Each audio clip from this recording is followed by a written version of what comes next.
ఉంది, police station పరిధిలో ఉంది, ఇంకా కోర్టు దాకా పోలేదు. అంటే ఈ కిరణ్ రాయల్ గారి విషయం గత 3 రోజులుగా ఈ చర్చలు జరుగుతున్నాయి. అయితే ఏమంటారంటే అదే సార్ అదే అయితే ఏమంటారంటే నాగబాబు గారు కొంచెం దూరంగా పెడదామని, ఈయనేమో ఎటువంటి సమాధానం లేదు. మరి నిజ నిర్ధారణలు తేలుతాయా? నిజ నిర్ధారణ అంటే ఎలా తెలిస్తే నిస్వార్థంగా దర్యాప్తు జరిపే పోలీసుల వల్ల అయింది. పోలీసులు ఎంతవరకు నిస్వార్థంగా ఉండగలరు? ఎదుటోడి లొంగకుండా వాళ్ళు ఉండరు. వాడి పై అధికారం ఉంటాడు, వాడి పైన ఇంకొక అధికారం ఉంటాడు.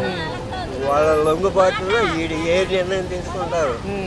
ఛార్జ్ షీట్లు కూడా తారుమారు చేయొచ్చు, వాస్తవాలు కూడా అబద్ధాలుగా మార్చవచ్చు. అది వాళ్ళ చేతుల్లో.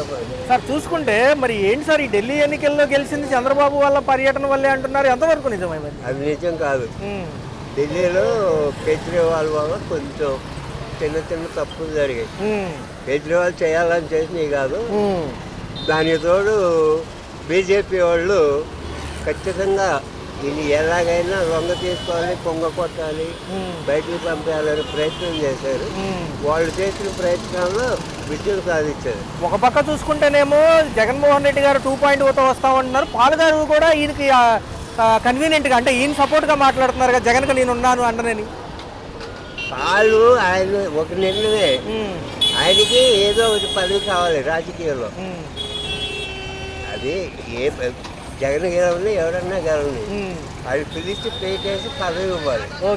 ఒక పదవిలో నిలబడి నేను కూడా గొప్ప వ్యక్తిగా నిరూపించుకోవాలి. ఆయన వ్యక్తిగతంగా డబ్బు పేర్చి అయితే చేయలేకపోతున్నారు. ఏదో ఒక పార్టీ అండ కావాలి. ఏది ఇప్పుడు మోదీ గారికి వీళ్ళు అండగా ఉండటం, చంద్రబాబు పవన్ కళ్యాణ్ అండగా ఉండటం, వాడికి ఏదో పార్టీ అండ కావాలి. మరి ఏ పార్టీ అండ లేకుండా అది స్టడీ నిలబడాలంటే నిలబడలేదు. షర్మిల గారు ఎందుకు కొంచెం ఆపోజిట్గా అయ్యారు? మొన్న విజయసాయి రెడ్డిని కలిశాను, నాకు ఆపోజిట్గా చెప్పమన్నారు, తప్పుకున్నాను అన్నట్టుగా ఆవిడ చెప్తున్నారు. షర్మిల ఏం తప్పుకోలేదు, కానీ ఇది కూడా వీళ్ళు పెట్టిన కోల్పే. చంద్రబాబు నాయుడు వాళ్ళు పెట్టింది. వ్యక్తిగతంగా షర్మిల అన్న చెల్లెలన్న ఆయనకైనా ఇద్దరికి అభిమానాలు. వీళ్ళిద్దరికి ముద్దుల తల్లి విజయమ్మ. వాళ్ళని కాదని ఎవరు దాటిపోలేదు, కానీ వీళ్ళు పెట్టిన చిన్న చిన్న చిత్తులు పెద్ద చేస్తుంది. ఎమ్మెల్సీ కోడ్ ఎన్నికల కోడ్ అమల్లో ఉంది 27 వరకు ఈ నెల. తర్వాత సంక్షేమానికి పెద్దపేట, తల్లికి వందనం ముందంటున్నారు. అది జరగదు. ఒకవేళ జరిగిందే అనుకో, కొత్త చొక్కా వాళ్ళకే తప్ప ఇతరత్ర ఏ పార్టీ వాళ్ళకి ఆ పదాలు అందవు. ఒకవేళ జమిలీ ఎన్నికల ముందుకు ఎలా ఉంటుంది? జమిలీ ఎన్నికలు వస్తే అంత గందరగోళంగానే ఉంది ఇప్పటికైతే. ఇంకా అది తెలియాలంటే కొంచెం టైం పడుతుంది. 4 ఏళ్ళకి భవిష్యత్తు ఏంటి? పార్టీ బలోపేతం అవుతుందా? కాంగ్రెస్ నుంచి చేరికలు ఉన్నాయి కదా వైసీపీలోకి. కాంగ్రెస్కి లేదండి చరిత్ర. ఆంధ్రప్రదేశ్ తెలంగాణకు సంబంధించి ఇంకా కాంగ్రెస్లో చరిత్ర లేదు. మొన్న ఏదో తెలంగాణ అనుకోకుండా వచ్చింది, అది అంతవరకే. కానీ కాంగ్రెస్కి అయితే ఆంధ్రప్రదేశ్లో చరిత్ర లేదు. అది వైఎస్ రాజశేఖర రెడ్డి గారికి పోయింది. ఆయన పోయాడు, ఇక్కడ కాంగ్రెస్ పోయింది, ఇంకంతే. దాదాపు వచ్చే 10-20 సంవత్సరాల లోపలైతే కాంగ్రెస్కి అవకాశం ఆంధ్రప్రదేశ్లో లేదు. వాళ్ళ ప్రకటనలు ఏదైనా ఇచ్చుకొని అవి మనకు సంబంధించినవి కావు, ఉపయోగం లేని. అన్నదాత సుఖీభావాకి ఈ రోజు నుంచి కేవైసీ చేస్తారంట. ఈ డబ్బులు ఏదైతే ఉందో రైతుకి సంబంధించి 20,000 పెట్టుబడి సాయానికి నిజంగా అందుతాయా వచ్చే సంవత్సరం? కొత్త తక్కువ వాళ్ళకి అందుతాయి, వేరే వాళ్ళకి అందవు. ఎందుకంటే అంతా కోత పెడతాడు. నీకు ఆలోటు ఉంది, నీకు ఏరు ఎట్లాగా ఉంది, ఏరు బాగానే ఉంది, వాడు ఏరు ఎట్లా వస్తాడు, నీ ఏరు వంకరగా ఉంది, దెంగే అవుతాడు. ఏం పవన్ కళ్యాణ్ గారు సైలెంట్ అయిపోయారు? పవన్ కళ్యాణ్ గెలిచిందే చిరంజీవి అథారిటీతో. చిరంజీవి ఇచ్చిన డబ్బులు పవన్ కళ్యాణ్ పవర్ లేదు. అంతకుముందు ఎలక్షన్లో 2 సార్లు పోటీ చేసి డిపాజిట్లు కూడా రావడం గల్లంతయ్యాడు. చిరంజీవి గారు 5 కోట్లు ఇస్తే ఆ డబ్బులు పెట్టి చిరంజీవి గారికి పోయి నా దగ్గర డబ్బులు అన్నాయంటే అడుక్కుంటే ఆడు 5 కోట్లు ఇచ్చాడు. 5 కోట్లు తోటి చంద్రబాబు ఇంకా ఎంతో ఇచ్చుంటాడు. మోదీ గారి సహకారం ఉంది. ఈ ముగ్గురు సహకారం వల్ల వాడు గెలిచాడు. 20 సీట్లు లేవు. ఈ 20 సీట్లలో కూడా నమ్మదగ్గ విషయాలే లేవు, అంతా గందరగోళం. ఈఎంలో ఫైనల్గా ఈ 4 ఏళ్ళ భవిష్యత్తు అంధకారమేనంటారా? ఖచ్చితంగా. ఈ 4 ఏళ్ళు అని కాదు, చంద్రబాబు అధికారంలో ఉన్నన్నాళ్ళు ఆంధ్రప్రదేశ్ చీకట్లో మధ్యనట్టే. Okay sir. చేశారు సిట్ అధికారులు కానివ్వండి, కేంద్రం సంస్థ ఏమనిపిస్తుంది, నిజమేనా? ఖచ్చితంగా అబద్ధం. ఏఆర్ డైరీకి సంబంధించిన సబ్ కాంట్రాక్టర్లుగా అంటున్నారు. 100% అది అబద్ధం.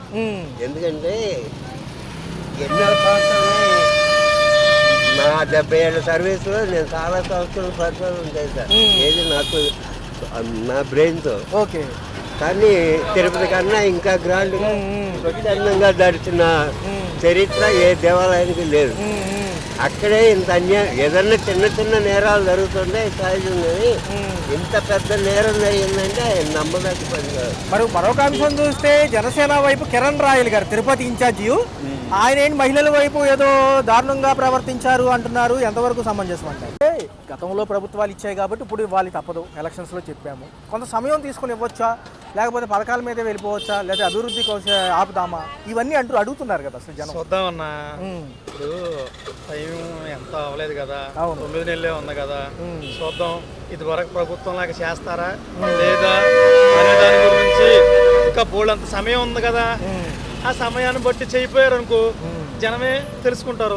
ఏదైతే ఈ తిరుపతి సెక్షన్లో నిన్న చూసుంటారు, ఒక 4గురిని అదుపులోకి తీసుకున్నారు లడ్డూ విషయంలో తేలింది అంటున్నారు. సెంట్రల్ ఏదైతే గవర్నమెంట్ వేసిన సిట్టు ఏదైతే విచారణ చేసిందో ఏఆర్ డైరీ కింద సబ్ కాంట్రాక్ట్ చేసేవాళ్ళు అదుపులో తీసుకున్నారు. ఇప్పుడు తేలినట్టేనంటారు లడ్డూ విషయంలో.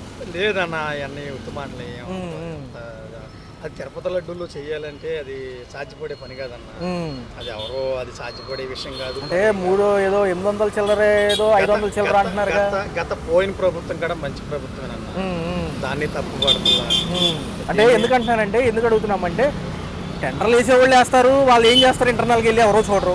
ఒకవేళ అందుకని కొన్ని వేల మంది భక్తులు వాళ్ళు నిరాశపరిచే పనులు, జంతువులు కలేపాలు, అదని ఇదని అదేమి ఉండదన్న, అదేమి జరిగేది కాదు. ఒక పక్క చూసుకుంటే జగనన్న 2.0 ప్రభుత్వం మీద ఒక ప్రభుత్వం బురద సాగుతాం అంటే జగన్ అంతేగాని ఏమి ఉండదు. ఒక పక్క జగనన్న గారు వస్తానంటున్నారు 2.0తో, ఈసారి కార్యకర్తలకు అన్యాయం జరుగుతుంది అంటున్నారు. ఈ అంశం ఎలా చూడాలి?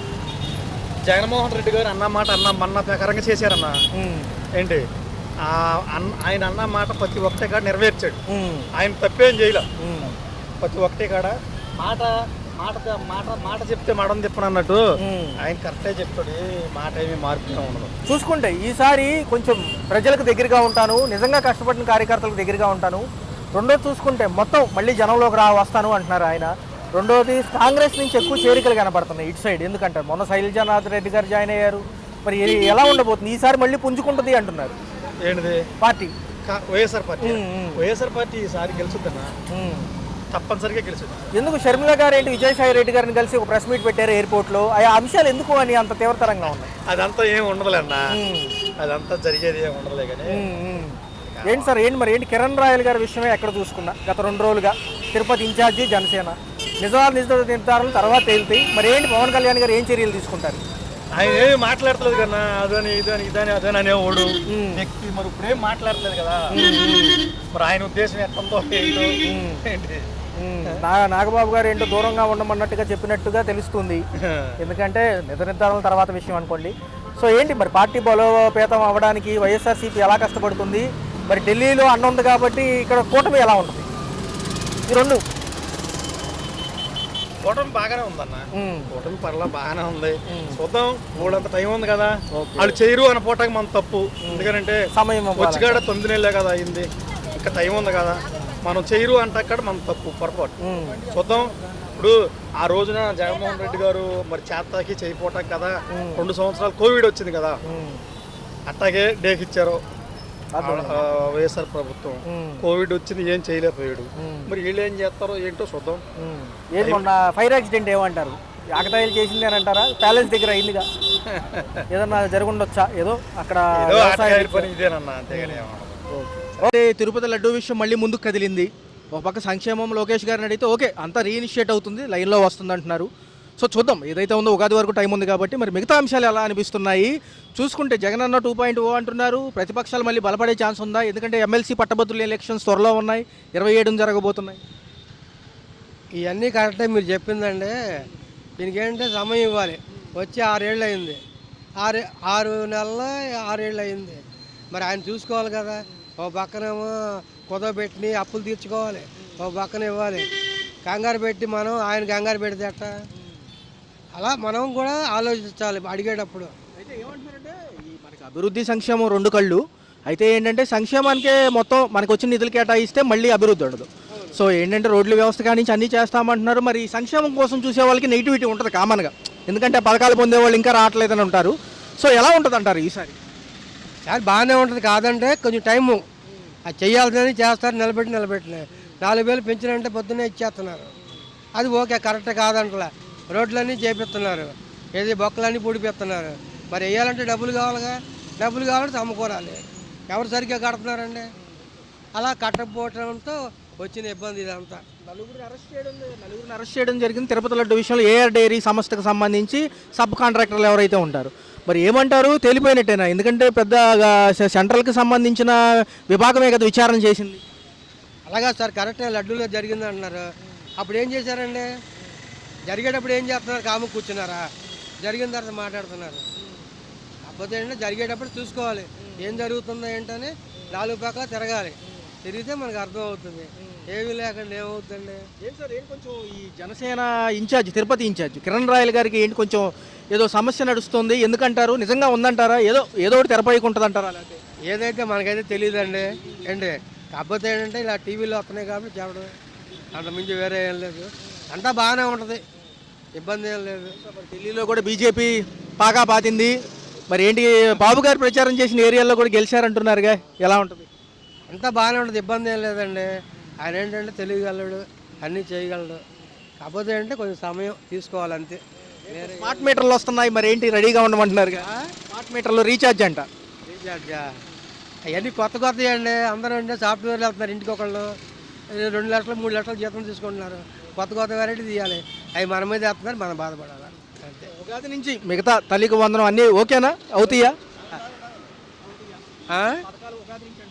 ఓకే అవుతాయండి, అవగాహన ఉండవండి. ఎందుకంటే ఇంకా 5 ఏళ్ళు ఉంది గ్యాప్. ఈ ప్రభుత్వాలు వచ్చాయి, కొంత సమయం అడిగిన మాట వాస్తవం అయినప్పటికీ ఉగాది నుంచి ఎలా ఉండబోతుంది చూసుకుంటే మళ్ళీ జగన్ గారు ఏమో ఫామ్లోకి వస్తాను 2.0 అంటున్నారు. ఏంటి ఇవన్నీ ఎలా ఉంది రాజకీయంగా? ఈ 4 ఏళ్ళు ఎలా ఉండబోతుంది? ఇప్పటి వరకు ఎలా ఉంది 8 నెలలు? ఇప్పటి వరకు బాగానే ఉందండి.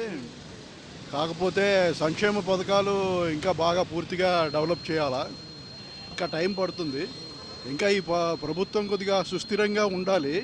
ఉండటానికి ఇంకా అనేక చర్యలు తీసుకోవాలి. ఇంకా తీసుకున్న తర్వాత భవిష్యత్తు ఎలా ఉంటుంది అనేది మనం ఉగాది తర్వాత కానీ పరిశీలించలేము. ఇప్పటి వరకు బాగానే ఉంది. కాకపోతే ఎంతవరకు ఇది నెట్టుకొస్తారు, వీళ్ళు ఎంతవరకు లాక్కొస్తారు అనేది కొద్దిగా ఇబ్బందిగానే ఉంది. అయినప్పటికీ కూడా మంచి అభివృద్ధిలోకి వచ్చి వీళ్ళు సంక్షేమ పథకాలను కూడా ఇంప్లిమెంట్ చేస్తే ఇంకా ప్రజానీకానికి చాలా ఉపయోగకరంగా ఉంటుంది. దీనివల్ల ఎంతోమంది లాభం పొందుతారు. అయితే ఈ ఢిల్లీ ఎన్నికల్లో కూడా బీజేపీయే గెలిచింది. సో బాబు గారు ప్రచారం చేసే ఏరియాలన్నీ కూడా కైవసం అయినాయి అంటున్నారు. సో ఎలా ఉండబోతుంది? ఇక బాబు గారికి మళ్ళీ ఇక గ్రీన్ మ్యాట్ అంటారా? పద్దాక పిలుస్తారు. ఈ 5 సంవత్సరాలు డోకా లేదండి.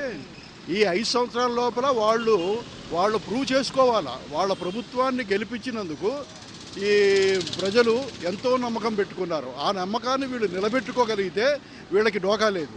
కానీ ఎంతవరకు నిలబెట్టుకుంటారు అనేటువంటిది మనం ఫ్యూచర్లో చూడాల్సి ఉంటుంది 5 ఏళ్ల లోపల. పక్క ఈ జనసేనకు సంబంధించి కొన్ని వివాదాలు అయితే నడుస్తున్నాయి. కిరణ్ రాయల్ గారు అనే పేరు హడావుడి అవుతుంది. సరే, నిజ నిర్ధారణలు పక్కన పెడితే పవన్ కళ్యాణ్ గారి చర్యలు ఎలా ఉండబోతున్నాయి అంటున్నారు కమిటీలు. పవన్ కళ్యాణ్ రెండు పరిస్థితుల్లో చంద్రబాబు నాయుడు గారిని వదిలిపెట్టాలండి. ఎందుకంటే చంద్రబాబు నాయుడు గారికి ఉన్న అనుభవం ఎవరికీ లేదు. ఆయన చేసేటువంటి ప్లానింగ్స్ కానీ, ఆయన పథకాలు కానీ అవన్నీ కూడా లాంగ్ టర్మ్లో కానీ మనకి రిజల్ట్ రాదు. ఇప్పుడు ఇమీడియట్గా రాకపోవచ్చు, ముందు బాగానే వస్తాయి అనుకుంటున్నారు. పట్టభద్రుల ఎమ్మెల్సీ ఎలక్షన్స్ ఈ నెల 27 ఉన్నాయి. ఒక పక్క చూస్తే సంక్షేమం ఎదురు చూసేవాళ్ళేమో ఈ పేద మధ్యతరగతి లోపలే ఉంటారు కాబట్టి వాళ్ళకి ఎఫెక్ట్ ఏమన్నా అవ్వచ్చు అంటారు? అంటే ఇంకా టైం పడుతుంది కదా, వాళ్ళు ఏమన్నా రివర్స్ అయ్యే ఛాన్సెస్ ఉంటాయి అంటారు? ఇప్పుడు మధ్యతరగతి వాళ్ళకే ఏం ఉపయోగం లేకుండా ఉందండి. వాళ్ళకి ఏ పథకాలు వర్తించవు, వాళ్ళకి ఏవి రేషన్ కార్డు రాదు, మిగతా పథకాలు కూడా మధ్యతరగతి వాళ్ళకి అందట్లేదు. వాళ్ళ గురించి కూడా చంద్రబాబు నాయుడు గారు కొద్దిగా ఆలోచించాలని మనవి చేస్తున్నా. స్మార్ట్ మీటర్ల విషయం ఏమంటారు సార్? అంటే కొత్తగా రీఛార్జ్ చేసుకునే మీటర్లు ఒకటి తగిలిస్తున్నారు, అంటే పైలట్ ప్రాజెక్ట్ కింద చేస్తున్నారు. ప్రస్తుతానికి డైరెక్ట్గా కరెంట్ కనెక్షన్ ఇచ్చి రన్ చేస్తారంటే తర్వాత రీఛార్జ్, అది మన ఫోన్ చేస్తాం కదా, మొబైల్ ఫోన్ చేసినట్టే. ఎంతవరకు అవగాహన ఉంటుంది అంటారు? చాలామంది ఇక్కడ ఉంటారు కదా, ఉద్యోగరీత్యా ఎక్కడో ఉంటారు, తల్లిదండ్రులే ఉంటారు. ఎక్కువగా ఈ సోలార్ కరెంట్ని బాగా ఉత్పత్తి చేయాలండి. సబ్సిడీ కూడా బాగా పెంచాలి. దానివల్ల ఏంటంటే పేద ప్రజలకి కరెంటు బాధలు తప్పుతాయి. మిగిలిన కరెంటు అమ్ముకోవచ్చు. దానివల్ల ఏమవుతుందంటే ఓన్లీ ఎస్సీ ఎస్టీ వాళ్ళకి పెట్టారు, అందరికీ ఇక పేదవాళ్ళకి కూడా పెట్టి మిగతా వాళ్ళకు కూడా ఈ కరెంటుని కనుక తక్కువ ధరకి కనుక మనం అందజేయగలిగితే మీకు కరెంటు ఆదా అవుతుంది, పరిశ్రమలకు కూడా ఆ కరెంటు ఆదా అవుతుంది. దానివల్ల ఇంకా మనం కొద్దిగా ముందుకు పోవడానికి అవకాశం ఉంది. సొంత సమస్యలే తేల్చలేక షర్మిల గారికి సంబంధించిన ఆస్తి వివాదాలే తేల్చలేకపోతున్నారు జగను. ప్రజా సమస్యలు ఏం తెలుస్తారని ఆవిడ మీడియా ముఖంగా వస్తున్నారుగా. అది వాళ్ళు మాట్లాడుకోవాల్సిన విషయం అండి. మనం ఏం చెప్పలేము దాన్ని. వాళ్ళ అంతర్గత విషయాలు మనం దాంట్లో ఎప్పుడు వేలు పెట్టకూడదు. వాళ్ళు ఆలోచించుకుంటారు. సో మనకు వచ్చిన నిధులు కానివ్వండి, విశాఖ ఉక్కు కానించి అమరావతి పోలవరం కానివ్వండి, ఇవన్నీ త్వరితగతిన అయితే కనీసం మా జనరేషన్ చూసిద్దా ఈసారి? మీ జనరేషన్కి చాలా ఉపయోగపడుతుందండి. స్టీల్ ప్లాంట్ ఒకటి ఎన్నో సంవత్సరాల నుంచి పెండింగ్లో ఉన్నటువంటి ఇష్యూ అది. దాన్ని చంద్రబాబు నాయుడు గారి చొరవ వల్లే కేంద్ర ప్రభుత్వం కూడా ఫండ్స్ ఇచ్చి ఆదుకుంది. దానివల్ల ఎంతోమంది కార్మికులకు చాలా ఉపయోగపడుతుంది. వాళ్ళందరూ కూడా ఎంతో సంతోషంగా ఉన్నారు. 4 సంవత్సరాల భవిష్యత్తు ఎలా ఉంటుంది సార్? ఒకవేళ జమిలీ ఎన్నికలకు వచ్చి కమిటీ ఆమోదించినప్పటికీ కూడా మరి ఏమన్నా మార్పు చేర్పులు ఉంటాయా? ప్రతిపక్షాలకు ఏదైనా అవకాశం ఇచ్చినట్టు అంటారా, లేకపోతే 2029 సార్వత్రిక ఎన్నికలు వెళ్ళిపోవడమే బెస్ట్? 29 దాకా ఆగటమే మంచిదండి. దానివల్ల ఉపయోగం ఉంది. ఇప్పట్లో ఏమీ వాళ్ళకి ఢోకా లేదండి. ఈ